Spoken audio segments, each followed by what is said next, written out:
day, everyone, and welcome to Fluff in the Corporate Space by Saffron Conscious. I'm your host, the Corporate Heart Guide. Here, we hold space for truth in the workplace, not performance, not rushed, but rooted in the quiet wisdom of the heart. Our last series explored bullying in the workplace, the unsaid, the invisible harm, the ways power can crush rather than carry. But today, we begin a different kind of conversation. Not the kind that bypasses pain, but the kind that reminds us we are more than what has hurt us. This episode is called The Power of Praise.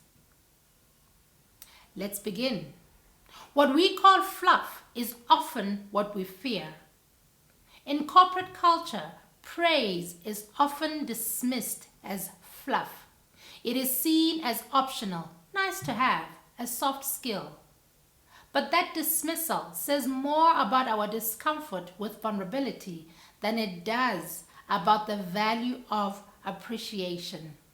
The truth is that praise touches the heart, and for many, that is unfamiliar territory, especially for leaders. But when we are praised with sincerity, something shifts. We soften, we stand taller, we feel safe enough to be real. And that is not fluff. That is emotional oxygen.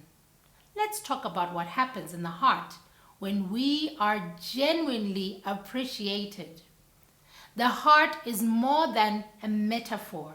It is a sensory organ constantly reading the emotional temperature of our environments. When someone offers real praise, specific, grounded, attuned, our heart rhythm changes. It becomes more coherent, more balanced. We feel regulated. We feel seen. And in that moment, the body gets the message. You are safe. You belong. You are valued, not for pretending, but for being. And when the heart feels that, we show up differently. That's the kind of shift that no amount of metrics or policy can force. Praise, when done well, creates space for people to be more of who they truly are. Not just high functioning, not just hyper visible, but authentic, fully themselves. When we recognize someone not just for what they have done, but for how they have done it, with empathy, with courage, with thoughtfulness, we send a signal. You don't have to armor up here. You can bring your heart into this room. That is how you build a culture of trust.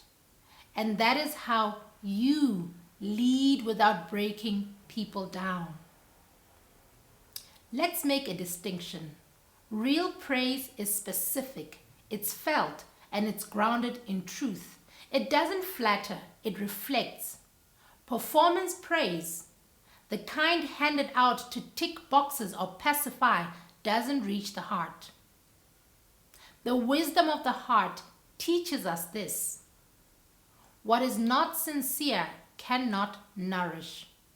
So if you are going to praise, let it be clean, let it be true, let it be connected. Praise the quiet excellence. Praise the grace under pressure. Praise the kindness that no one reports, but that everyone remembers.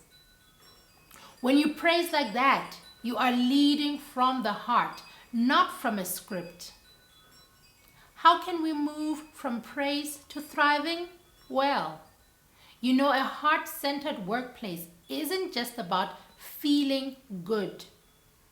It's about creating the conditions for people to thrive at their natural best. Not just their strategic best, not just their polished best. but they're real, rooted best. When people feel praised, they trust their instincts again. They collaborate more openly. They innovate without fear because they know their value isn't conditional. It's recognized, it's witnessed, it's welcomed. That is the power of praise, and that is the quiet revolution it offers. In closing, I want to say the heart remembers how we were spoken to. It remembers the tone, the warmth, the moment someone really saw them. So today, I leave you with this. What if your next team meeting was a space where praise was intentional, not accidental? What if your leadership was measured by how safe hearts feel in your presence? Praise is not fluff. It is culture shaping. It is heart-led leadership in action. Until next time, lead with heart and let praise do its quiet, powerful work. Remember, like water, flow with ease and gentleness, and let's continue navigating the currents of our own lives. Thank you.